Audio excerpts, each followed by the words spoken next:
అమ్మవారి బుగ్గల్లో ప్రతిబింబాలు కనపడుతూ ఆ దుద్దులు ఇలా ఊగుతున్నాయి. మిరిసిపోతోంది నా తల్లి. కోటేరు లాంటి ముక్కు, రెండు కళ్ళు తెరిచి కూర్చుందేమో, సమస్త కారుణ్యాన్ని ఒలకపోసేస్తోంది. కాటుక పెట్టుకున్నటువంటి నల్లటి కళ్ళు.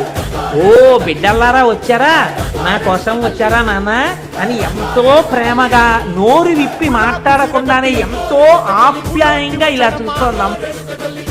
పూలు పెట్టి కాకరులు తెచ్చనమ్మా, తంగేడు పూలు పెట్టి అంకాణ దూకేనమ్మా, ముక్కు ముక్కెర పెట్టి ముల్లోకాల నెలనమ్మా, ముందార చూడంగా మున్నూరు కన్నులమ్మా, ఎనకాల చూడంగా ఏనూరు కన్నులమ్మా, సాధు సిద్ధులంతా సాగిల పడ్డరమ్మా, మహారాజు రాజులంతా మొగారిందిరమ్మా.